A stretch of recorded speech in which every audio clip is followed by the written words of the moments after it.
10-11 साल में कभी मोदी जी गए नहीं। मोदी जी गए हैं, वो बताने के गए हैं मोहन राव भागवत जी से कि टाटा बाय बाय, मैं जा रहा हूँ।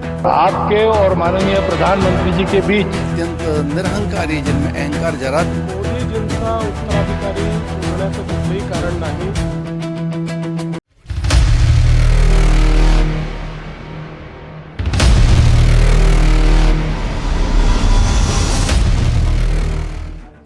नमस्कार दोस्तों, मैं हूं राइन शर्मा और आप देख रहे हैं द रियल स्टोरी। 30 मार्च 2025 एक तारीख जो इतिहास के पन्नों में दर्ज हो गई, जब देश के प्रधानमंत्री नरेंद्र मोदी ने संघीय मुख्यालय में गुरुजी और डॉक्टर हेडगेवार की प्रतिमा के सामने शीश नवाया। यह कोई सामान्य दिन नहीं था। ये वो पल था जब देश की सबसे ताकतवर राजनीतिक पार्टी और उसकी विचारधारा की जननी के बीच में जो तनाव था उस पर मोहर लगी, या फिर नई राजनीतिक चाल की शुरुआत हुई। आज की कहानी है संघ, भाजपा और मोदी के बीच उस अदृश्य युद्ध की, जिसके नतीजे तय करेंगे कि मोदी के बाद कौन होगा। इसके अलावा भाजपा का राष्ट्रीय अध्यक्ष भी कौन। तो दोस्तों, शुरू करते हैं हम आज की बातचीत आपके साथ। रविवार की सुबह नागपुर की हवा में सियासी गर्मी थी। ये सब जानते हैं। पीएम मोदी का संघ मुख्यालय आना कोई रस्म अदायगी नहीं है, बल्कि एक संदेश था। 11 साल के शासन में पहली बार मोदी संघ के सामने पहुंचे, वहां शीश झुकाया। क्यों? इसके पीछे क्या वजह? क्योंकि लोकसभा चुनाव में भाजपा को मिले 240 सीटों के झटके के बाद संघ ने याद दिलाया है कि भाजपा अकेले नहीं चल सकती। जेपी नड्डा का वो बयान जिसमें उन्होंने भाजपा को स्वतंत्र बताया था, संघ को नागवार गुजरा और फिर मोदी ने नागपुर का रुख किया। तो यह वजह थी क्या मोदी के नागपुर आने की? चलिए आगे इस पर चर्चा करते हैं। संघ और भाजपा के बीच शीत युद्ध की शुरुआत उस समय हुई थी जब नड्डा ने कहा था कि भाजपा अब संघ के बिना चल सकती है। यहाँ ये चुनाव की बात है, लेकिन 240 सीटों का आंकड़ा संघ के लिए एक चेतावनी थी।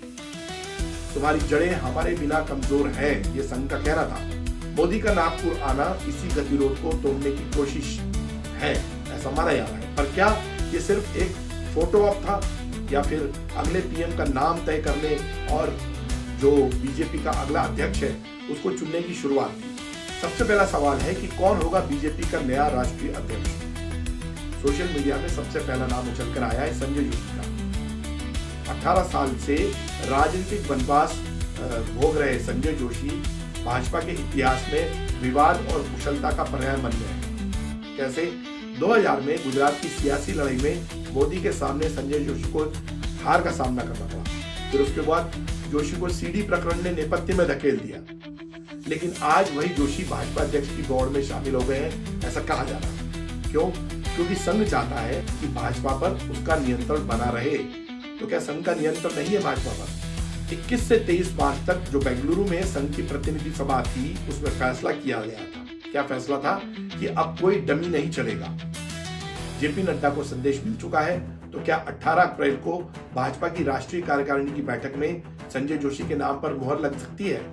क्या ऐसा संभव है कि जोशी का नाम सबके सामने आ जाए? क्या बीजेपी के पास और कोई दूसरा विकल्प नहीं है? पर सवाल यह है कि संजय जोशी को बीजेपी में कौन अध्यक्ष के रूप में देखना चाहता है? ये नाम तो उछाल दिए सोशल मीडिया में। क्या मोदी इस नाम से खुश होंगे? क्या ये फिर से संघ की जिद और भाजपा के संगठन के बीच लड़ाई नहीं छिड़ेगी? फिर से नहीं द्वंद्व छिड़ जाएगा? इन सब सवालों पर हम बात कर रहे हैं और इस पर चर्चा हमारी बनी रहेगी। सबसे पहले कि बीजेपी के पास कई और नाम भी है, जिसमें कि शिवराज सिंह चौहान है, योगी आदित्यनाथ है, ये अभी तो उनकी बात चली थी, धर्मेंद्र प्रधान है, भूपेन्द्र यादव है, मनोहर लाल खट्टर है, किशन रेड्डी है। दक्षिण से निर्मला सीतारमण का भी नाम चल रहा है कि फाइनेंस मिनिस्टर को बना दो दक्षिण से। गुजरात में बीजेपी की जो अध्यक्ष है CR पाटिल, उनका नाम भी है। तो अब कर लो फैसला।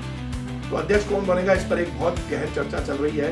और कौन अध्यक्ष होगा, उसमें 2 नाम सामने आ रहे हैं, या तो धर्मेंद्र प्रधान या यादव जी, भूपेन्द्र यादव। क्यों नाम आ रहे हैं? इसलिए कि दोनों जो है बीजेपी के और संघ के दोनों सामंजस्य स्थापित करने में सफल हो सकते हैं। तो दूसरा मुद्दा है कि मोदी के बाद कौन।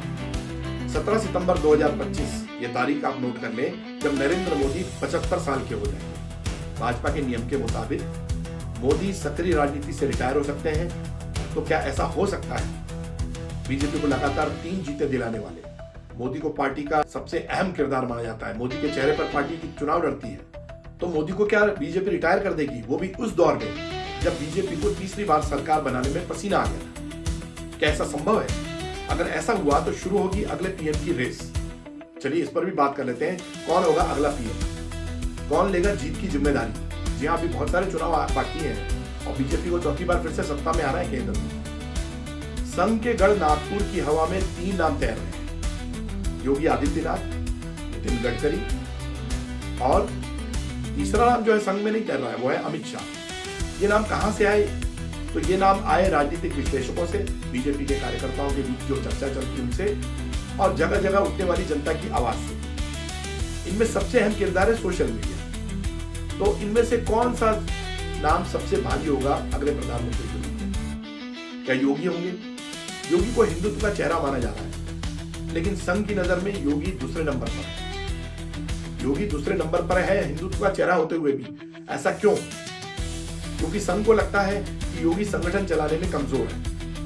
तो संघ की पहली पसंद कौन है? संघ की पहली पसंद है केंद्रीय मंत्री नितिन गडकरी। इन्होंने भाजपा के अध्यक्ष के तौर पर संघ को मजबूत किया, संगठन को मजबूत किया, लेकिन गडकरी पर एनसीपी और तमाम नेताओं के करीबी होने के आरोप उनकी राह की रुकावट बन सकते हैं। संघ और बीजेपी को हिंदुत्व का चेहरा चाहिए, न कि विपक्ष में समन्वय करने वाला।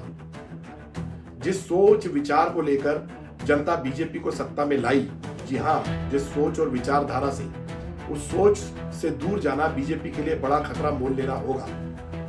तो क्या ऐसा चेहरा चाहिए बीजेपी को जो समन्वय स्थापित कर सके या हिंदुत्व का चेहरा हो?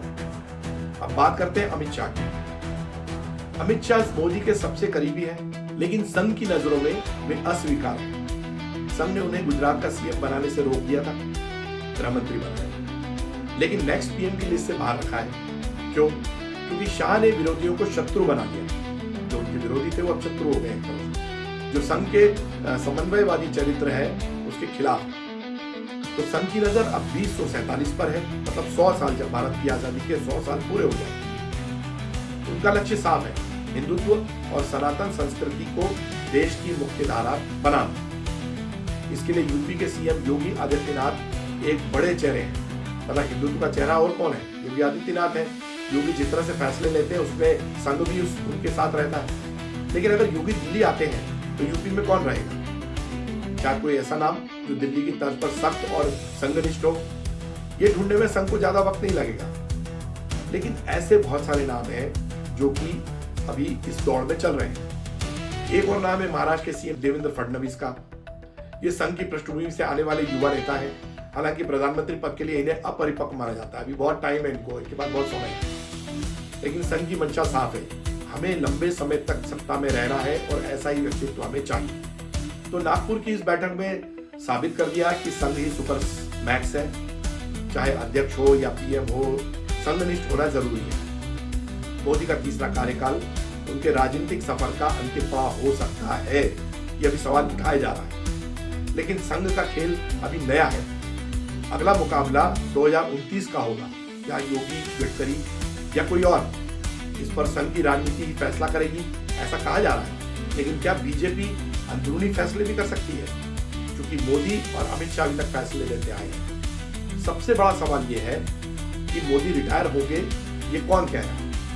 ये कह रहे हैं कुछ चुनिंदा राजनेता, विरोधी दल के ज्यादातर नेता, सोशल मीडिया के कुछ चुने हुए लोग और सबसे बड़ा कुछ नामी गिरामी भविष्यवक्ता, ज्योतिष, जो आए दिनों मोदी पर नई भविष्यवाणी करते कि आज मोदी का ऐसा होगा, फलाना होगा, लिखना होगा, और ये भविष्यवाणी करके वो कमाई भी कर रहे हैं। अगर मोदी को हटाना है तो इस पर खुद मोदी को ही फैसला लेना होगा। अगर मोदी फैसला लेंगे कि उन्हें नहीं कंटिन्यू करना है तो वही फैसला ले सकते हैं, ना कि कोई और।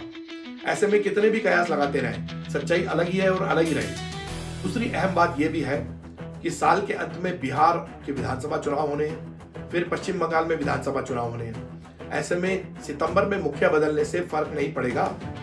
बीजेपी कोई फैसला ले या ना ले, देश विदेश में बहुत से लोग हैं जो मोदी को सत्ता से बाहर देखना चाहते हैं। वो चाहते हैं कि मोदी सत्ता से हट जाए। भारत में जो कुछ भी हो रहा है वो मोदी की वजह से। आप भली भांति जानते हैं ये लोग कौन है, क्या चाहते हैं। फिर वो विदेशी षड्यंत्रकारी हो या देसी लोग जो मोदी को नापसंद करते हैं, पर मोदी ऐसे नहीं हटने वाले। बात यही पर समाप्त होती है। तो दर्शकों, ये थी वो कहानी जो नागपुर से शुरू होकर दिल्ली तक पहुंची। जहां सत्ता, संगठन और विचारधारा का त्रिकोण टूटता और बनता रहता है। यहाँ मोदी के भविष्य पर कयास लगते हैं और उसी तरह फैसले भी हो जाते हैं। अगले एपिसोड में हम मिलेंगे एक और रियल स्टोरी के साथ। आप बने रहिए हमारे साथ। जय हिंद।